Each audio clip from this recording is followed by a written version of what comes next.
열왕기상 20장은 아람이라고 하는 나라와 이스라엘이 두 차례 전쟁한 그런 이야기입니다. 제가 여러 차례 미리 읽어오면 좋겠다라고 말씀을 드렸는데 여러분의 예습과는 상관없이 이스라엘이 두 번 다 모두 승리했습니다. 1절 한번 잠시 보시겠습니다. 아람의 베나닷 왕이 그의 군대를 다 모으니 왕 32명이 그와 함께 있고, 여러분 왕 밑에 또 다른 왕이 32명이 있습니다.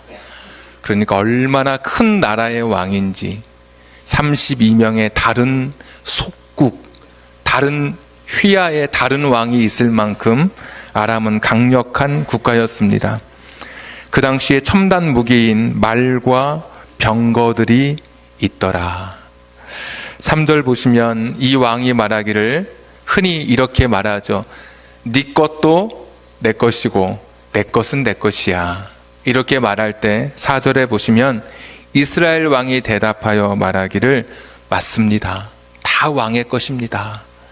그 정도로 아람이라고 하는 나라는 감히 이스라엘이 전투해볼 엄두가 나지 않는 그런 나라였습니다. 와서 말 한마디로 너의 것은 다 내 것이라고 말할 때 이스라엘의 왕, 이 아합은 아람 왕 베나닷이라는 사람에게 아무 말 하지 못한 채 맞습니다. 모든 것이 왕의 것입니다라고 말할 그럴 정도였습니다. 이것은 비교 불가인 것이죠. 동등한 입장에서 전쟁할 수 없는 너무나 엄청난 차이를 두고 있는 것을 보게 됩니다. 자, 13절. 한 선지자가 이스라엘의 아합 왕에게 나아가서 이르되 여호와의 말씀이 네가 이 큰 무리를 보느냐. 그러니까 이 아람 나라는 큰 무리라고 하는 것이죠. 내가 오늘 그들을 네 손에 넘기리니 너는 내가 여호와인 줄을 알리라 하셨나이다. 절대로 이길 수 없는 상황인데도 불구하고 하나님께서 내가 여호와인 것을 알게 하려고 내가 이스라엘에게 승리를 줄 거야. 이렇게 말씀해 주셨습니다. 자, 21절. 이스라엘 왕이 나가서 말과 병거를 치고 첨단 무기를 칩니다. 요즘 말로 하면 트럭, 탱크 막 치는 것이죠. 또 아람 사람을 쳐서 크게 이겼더라. 결코 이길 수 없는 전쟁인데도 불구하고 크게 이겼습니다. 이유는 한 가지, 하나님을 빼놓고는 설명할 수 없는 첫 번째 전쟁의 사건. 숫자의 유불리를 따지지 않고 하나님이 함께 하시면 전쟁에서 이길 수 있다는 것을 오늘 보여주고 있습니다. 자, 두 번째 전쟁이 또다시 일어나게 됩니다. 두 번째 전쟁을 앞두고는 아람 나라가 패배의 원인을 분석합니다. 왜 우리가 졌을까? 숫자도 많고 감히 저들이 넘볼 수 없는 첨단 무기를 가지고 있는 우리가 왜 졌을까? 그래서 그들이 세 가지 방법을 찾아냈습니다. 이길 수 있는 방법을. 첫 번째가 24절에 있는데 32명의 왕, 그 대신에 총독을 세워서 전쟁해야 되겠습니다. 총독은 군사 훈련을 받은 전문적인 지휘관을 말합니다. 그러니까 행정 관료들을 왕으로 세우니까 그들이 전쟁의 일선에 서니까 전쟁이 잘 되지 않았습니다. 그래서 전문적으로 군사훈련 받은 사람들을 앞장 세우면 될 것 같습니다. 이게 첫 번째고, 두 번째 우리가 어떻게 하면 이길 수 있을까? 25절에 보니까 군대도 보충하고 말도 병거도 좀 더 보충하면 되겠습니다. 그때도 많았는데 졌으니까 조금 더 보충하면 분명히 이길 것 같습니다. 자, 세 번째가 참 재밌습니다. 25절 뒷부분에 보니까 어디에서 싸워야 되냐면 우리가 평지에서 그들과 싸우면 반드시 그들보다 강할 것이다. 산에서 싸우면 안 되고 평지에서 싸워야 된다. 오늘 1절에 시작할 때 사마리아 성읍을 에워쌌다고 되어 있거든요. 사마리아는 전에 말씀드렸는데 평지보다 100m 높은 위치에 있습니다. 천혜의 요새입니다. 그런데 오늘 말하기를 산에서 싸우면 안 되고 평지에서 싸워야 된다. 그래서 아벡이라고 하는 곳, 평야, 들판, 그곳에서 오늘 2차 전쟁이 일어나게 됩니다. 평지에서. 그런데 그 이유가 무엇이냐면, 왜 산에서 싸우지 말고 평지에서 싸워야 되느냐 하면, 자, 28절 마저 보겠습니다. 그때에 하나님의 사람이 이스라엘 왕에게 나아여 말하되 이르되 여호와의 말씀에 아람 사람이 말하기를, 자, 뭐라고 하냐면, 아람 사람이 여호와는 산의 신이요 골짜기의 신은 아니라 하는도다. 그러니까 산의 신이고 평야의 신, 평지의 신, 들판의 신, 골짜기의 신은 아니니까 산에서 싸우지 말고 평지에서 싸워야 된다, 이렇게 말했다는 것입니다. 이유가 밝혀졌죠. 세 가지였습니다. 그들이 전쟁에서 승리하기 위한 대비책이. 첫 번째, 지휘관을 교체할 것. 두 번째, 숫자를 늘릴 것. 세 번째, 하나님에 대해서 연구해 보니까 이스라엘의 하나님은 산의 하나님. 그러고 그럴 수 있을 것 같아요.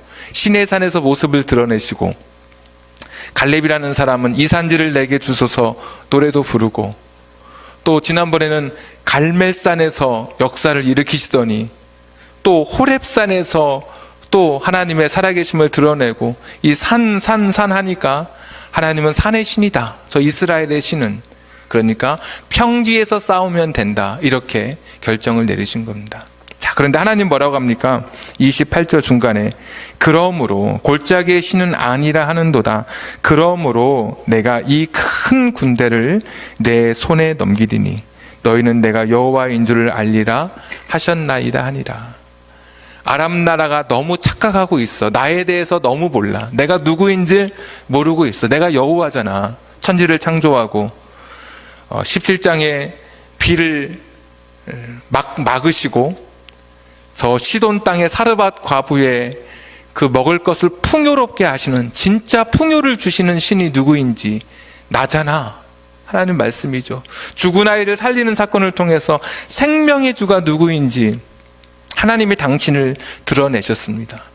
18장에서는 갈멜산에 불이 내려오고, 바알의 선지자들이 흉내낼 수 없었던 하늘에 불이 내려오고, 또 비가 내려와서 마차가 빠질 만큼 큰 비가 내려왔습니다. 또 지난주 19장에는 호렙산에서 막 산이 갈라지고 바위가 깨지는 바람이 불고 땅이 흔들리는 지진도 일어나고 불도 있었던, 하나님은 산의 신만이 아니라 온 우주를 관장하시고 이 땅을 다스리시는 하나님이신 것을 이 아람 사람들이 지금 모르고 있다는 것이죠. 그래서 하나님께서 내가 누구인지 보여주기 위해서 내가 너희들과 함께 하겠다. 내가 어떤 존재인지, 내가 어떠한 신인지, 내가 나의 존재를 드러내기 위해서 내가 여호와인 것을 알게 하려고 내가 너희들에게 큰 승리를 주겠다. 이게 또 두 번째 전쟁에서도 하나님이 약속해 주셨습니다. 자, 마저 보겠습니다. 29절. 진영이 서로 대치한 지 7일이라 일곱째 날에 접전하여 이스라엘 자손이 하루에 아람 보병 10만 명을 죽이매. 엄청난 승리입니다. 그리고 그 다음 구절에 보시면 베나닷은 골방으로 칩거 아예 도망가 버리고 말았습니다. 하루에 10만 명은 얼마나 큰 숫자냐면 6.25 전쟁 때 가장 치열했던 전투가 언제일까? 그랬더니 미국의 그 전쟁사에 보면 한국의 장진호 전투라고, 함경남도의 개마고원에 있었던 그 전투, 해병 1사단이 중공군 12만 명을 일주일 동안 이렇게 막아내면서 흥남 철수가 이루어지도록, 그렇게 성공할 수 있도록 했던 장진호 전투가 가장 큰 전투였고 가장 치열했던 전투라고 합니다. 혹시 그때 흥남에서 배를 타고 건너오신 분이 혹시 여기 계실 수도 있겠죠. 영화 국제시장의 그 배경이 됐던 그런 그림을 아마 떠올리는 분도 계실 겁니다. 근데 그때 찾아보니까 15일간, 거의 보름간 2만 8천 명, 중공군, 미군, 연합군 상관없이 모두 15일간 2만 8천 명이 죽었습니다. 탱크를 막 쏘고 마구 총을 쏘아 대는데도. 그런데 오늘 이 전투는 하루에 10만 명이니까 그들이 얼마나 많은 숫자였는지, 그리고 이날 엄청난 승리가 정말 하나님이 어떤 분이신지 보여주는 그 사건인 것을 오늘 우리가 성경을 통해서 다시 한번 보게 됩니다. 평지의 신은 아니야. 여러분, 그런데 어디서 많이 들어본 이야기 아닙니까? 산의 신이지만 평지의 신은 아니야. 열왕기상 전체를 쭉 보니까 이 말씀이 좀 더 이해가 됩니다. 당시 이스라엘 백성들이 하나님을 그렇게 알았습니다. 하나님은 평지의 신은 아니야. 농사 지을 때는 뭐가 필요하죠? 바람과 비를 주시는 바알이 필요하지. 하나님은 농사의 신은 아니셔. 그래서 하나님이 지금까지 비도 멈추게 하시고 다시 비를 주게 하신 분이 하나님이신데, 이스라엘 사람들도 잘 몰랐던 것, 아람 사람도 잘 모르고 있는 것이죠. 하나님은 산의 신이고 골짜기의 신이시고 평지의 신, 모든 인생의 모든 것을 붙들고 계신 하나님, 천지를 주관하신 하나님이 어떤 분이신지를 오늘 20장의 이야기는 우리에게 잘 보여주고 있습니다. 산의 신, 내가 평지의 신인 것을 보여줄게. 그러면 이스라엘 백성들 그리고 아합은 이것을 보면서 정말 하나님은 온 천지의 하나님이시구나, 우리가 평지의 신으로 바알을 붙들었던 것이 얼마나 어리석인 것인가를 깨달아야 되었을 것입니다. 또 하나님은 당신의 모습을 그대로 두 차례 전쟁을 통해서 내가 진짜 여호와인 것을 보여주고 있습니다. 하나님은 살아계신 하나님, 온 천지를 주관하신 하나님, 자연을 주관하시고 까마귀, 동물을 자유자재로 움직이시고 사람을 죽이기도 하시고 살리기도 하시는 모든 것을 주관하신 하나님이신 것을 오늘도 우리가 믿음으로 고백합니다. 자, 그런데 오늘 여기서 이렇게 설교가 끝나면 그냥 하나님은 정말 좋으신 분이고 하나님은 평지를 다스리시는 온 우주를 주관하신 하나님이시구나, 우리가 다시 한번 마음속으로 결단하고 우리가 생각하면서 이 시간을 보낼 수 있을 것 같습니다. 그런데 뒤 이어지는 아합의 이야기가 우리 자신들의 모습을 꼭 보는 것 같게 만듭니다. 그러니까 녹음된 내 목소리를 듣는 것처럼 어색하고 불편한 이야기가 뒤 이야기에 이어지고 있다는 것이죠. 아합이 어떻게 하냐면 34절 보십시오. 끝에, 제일 끝에 내가 이 조약으로 인해 당신을 놓으리라 하고, 아합이 이르되 내가 이 조약으로 인해 당신을 놓으리라 하고 이에 더불어 조약을 맺고 그를 놓았더라. 여기서 그는 베나닷입니다. 그를 살려주었습니다. 이 아합이. 자, 42절. 그가 왕께 아뢰되, 한 선지자가 왕께 아뢰되 여호와의 말씀이 내가 멸하기로 작정한 사람을 네 손으로 놓았은즉 네 목숨은 그의 목숨을 대신하고 네 백성은 그의 백성을 대신하리라 하셨나이다. 그러니까 하나님이 멸하기로, 죽이기로 작정한 사람을 네가 네 맘대로 놓아줬다는 그런 이야기를 하고 있습니다. 이게 무엇입니까? 그러니까 하나님의 뜻을 묻지도 않고, 그러니까 하나님과 상관없이 그냥 내가 하고 싶은 대로 그렇게 했다는 겁니다. 그러니까 하나님의 마음, 하나님의 계획은 전혀 내 인생에, 나의 그 삶 속에 자리를 차지하지 않은 채 그냥 내 판단, 내 경험, 내 생각으로 그를 풀어주었다는 것입니다. 여기까지 있게 하신 것도 모두 하나님이 하셨는데, 하나님, 실수 없으신 하나님, 나를 여기까지 인도하신 하나님 앞에 물어보고 그분의 뜻을 구하고 나아가야 할 텐데, 아합은 하나님과 상관없이 특별히 하나님을 자신의 인생에, 제가 좋아하는 단어입니다, 염두에 두지 않고, 제가 자주 쓰는 표현인데, 하나님을 염두에 두지 않고 그냥 자기가 자기 인생의 주인이 되어서 살아가는 것입니다. 아합은 하나님이 몰랐던 사람 아닙니다.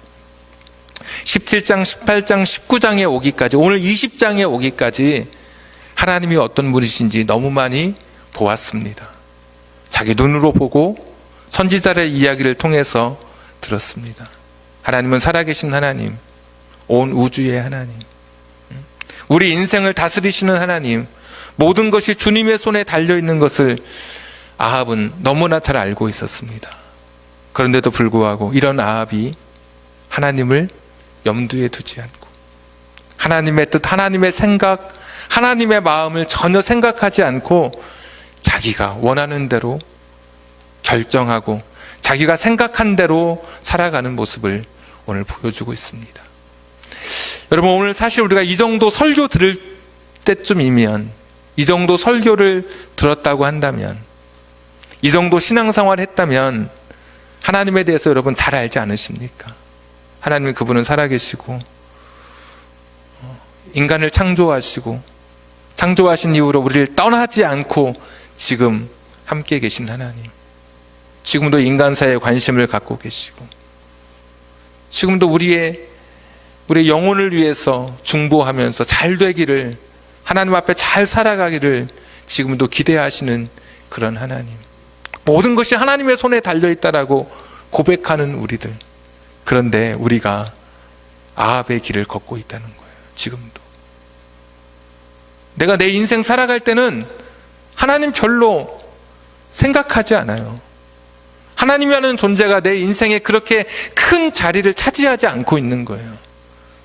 두 번의 큰 승리를 주셨는데도 불구하고, 불가능한 승리를 가능케 하신 하나님인데도 불구하고 아합은 자기 마음대로 하나님 앞에 묻지도 않고 하나님의 뜻이 무엇인가도 생각도 않고 내가 옳다고 생각하면 그 길을 걸어간, 지금까지 살아온 우리들의 모습을 그대로 투영하고 있는 인물이 바로 아합이라고 하는 것입니다. 어떤 사람은 하나님의 존재를 벽에 달려있는 CCTV만큼도 못하게 여기는 사람이 있습니다. 전혀 하나님을 의식하지 않는 거죠. 어떤 사람은 목사가 여러분의 가정을 신방할 때, 제가 여러분의 가정에 간다고 할 때 신경 쓰는 것만큼 그 정도도 안 되게 하나님을 여기는 사람이 있습니다. 식사할 때마다 우리 곁에 계시고 늘 나와 함께 계시는 그 주님을 그냥 잊어버리고 살아가는 사람들이 많습니다. 산의 신이지만 평지의 신은 아니야. 아람 사람도 그랬고 오늘 이스라엘 사람들도 그래서 바알을 섬겼던 이들처럼 어떨 때는 하나님 막 믿다가 어떤 영역, 특별한 사건, 특별한 부분에 있어서는 하나님의 존재를 인정하지 않는 사람들이 있습니다. 가령 돈 문제, 어떤 돈이 걸려있는 문제면 하나님 앞에 기도도 안 하는 거예요. 내가 생각한 대로 하는 거예요. 쾌락, 나의 탐욕을 이루는 일은 하나님의 뜻을 구하지도 않아요. 왜? 내가 내 인생의 주인이니까. 하나님이 다 모든 것을 주관하신다고 고백하면서도 여전히 내가 내 마음대로, 내가 주장하면서 살아가고 있는 것이죠. 이게 오늘 아합의 가슴 아픈 이야기예요. 하나님이 내가 살아있는 존재라는 거, 나는 전능한 하나님이라는 것을 보여주기 위해서 그에게 승리를 주었어요. 야, 하나님이 내 인생 붙들면, 하나님이 우리나라 붙들면 이것은 틀림없겠구나, 그러면 되는 거구나 깨달을만 한데, 그런데도 여전히 베나닷은 어리석었고 아합은 거꾸로 교만해서 하나님의 뜻에 상관없이 자신의 인생을 살아가는 거예요. 여러분 어떻게 살고 계십니까? 지금 어떻게 지난주 한 주간에 살아갈 때 하나님의 뜻, 하나님은 어떻게 생각하실까? 하나님의 마음은 무엇일까? 하나님의 계획은 무엇일까? 한번 진지하게 물어보신 적이 있으세요? 그럼 어떻게 살다가 오셨어요? 그냥 내가 똑똑하니까, 이럴 때는 이렇게 하면 되니까, 그런 경험, 지식, 아니면 요만한 지식 가지고 있는 전문가라는 사람에게 찾아가서 귀 기울여서 그 사람 말하는 것이 진리인 양 듣고 그렇게 혹시 살다 오지는 않으셨습니까? 실패하지 않으신 하나님, 실수하지 않으시는 그 하나님 앞에 물어보지 않고 그분의 뜻을 구하지 않고 그분의 마음을 구하지 않고 살아간다는 것이 얼마나 어리석은 것인가를 오늘 아합이 보여주는 겁니다. 하나님이 아합에게 너는 끝났어, 그래요. 43절에 네가 풀어준 그 목숨 대신에 네가 그 목숨값을 네가 대신해야 돼. 그게 뭡니까? 네가 베나다 풀어줬으니까 대신 네가 죽어야 되겠다. 네가 그 백성 풀어줬으니까 너희 나라가 대신 그 몫으로 너희 나라가 이제 망하게 될 거야. 너희 나라가 이제 공격당하게 될 거야. 43절의 말씀을 해주시는 것이죠. 자, 44절 보겠습니다. 43절 보겠습니다. 좀 전에 말씀 42절이었고 43절. 이스라엘 왕이 근심하고 답답하여. 이 이야기를 듣고 내가 하나님 없이 살아온 자신의 결정, 삶에 대한 그런 이야기를 듣고, 너 그렇게 살면 너는 너의 인생 별거 아니야. 너 그렇게 살아서는 너 인생 끝났어. 하나님 없이 살아가는 인생은 결코 그 인생은 성공할 수 없어. 이 이야기를 듣고 근심하고 답답했다. 속상하기도 하고 가슴이 뭔가 막 이렇게 막혀 있는 것처럼. 우리 인생이 오늘 이 말씀 앞에 우리의 삶을 결단해야 되는 것이죠. 하나님 없이 살아가는 내 인생, 하나님을 염두에 두지 않는 인생, 하나님에 대해서 그렇게 깊게 생각하지 않는 인생, 하나님 이름을 부르면서도 그 이름이 허울 뿐인 그런 인생, 내 마음속에 모셨다고 고백하면서도 내 인생의 가장 끄트머리 속에 놓아두고 중심에는 내가 앉아서 내가 주인이 되어서 내가 원하는 대로, 내가 생각하는 대로 살아가는 그런 인생, 결코 그런 인생은 성공할 수 없습니다. 결코 그런 인생은 하나님 인정하지 않으십니다. 43절에서 근심하고 답답한 채 그냥 돌아갈 것이 아니라, 하나님 제가 잘못했습니다. 하나님이 살아계신 하나님이신데 오늘 전투를 보아서도 그렇고 17장부터 이어졌던 전능하신 여호와 하나님에 대한 그런 믿음을 가지고 자기 자신의 어리석음을 내려놓고 자기 자신을 하나님 앞에 좀 더 회개의 모습으로 설 수 있었다면 오늘의 이야기는 얼마나 아름답게 장식될까 생각해 봅니다. 오늘 말씀의 제목처럼 회개의 길은 너무 멀기만 하고 아득하기만 합니다. 이것이 아합의 이야기고 오늘 저와 여러분의 이야기입니다. 내 마음대로 살면서도 돌이키지 않고 깨닫지 못하고 회개하지 않는 우리들, 하나님 이름을 부르면서도 하나님 없이 살아가는, 없는 것처럼 여기며 살아가는 우리들의 모습을 다시 한번 이 말씀을 통해서 보게 됩니다. 평지의 신, 산의 신은 맞지만 평지의 신은 아니야, 이렇게 말하는 그런 어리석음. 내가 어려울 때는 하나님이 계시지만 내가 잘 나갈 때는 하나님은 나의 하나님이 아니야. 무엇이 다릅니까? 오늘 근심하고 답답한 이 마음으로 아합이 돌아갔던 것처럼 오늘 우리 마음속에 사실 이 무거운 말씀으로 오늘 본문의 말씀이 자리 잡아야 되죠. 과연 내 인생의 주인은 누구였는가? 그분께 내 인생의 주도권을 내어드려야 될 텐데 과연 나는 그런 삶을 지금 살아가고 있었는지, 승리했다고, 전쟁에서 이겼다고 그것으로 기뻐하지 않고 지금 내 안에 주인이 누구이신지 그것을 오늘도 다시 확인하면서 기도했으면 좋겠습니다.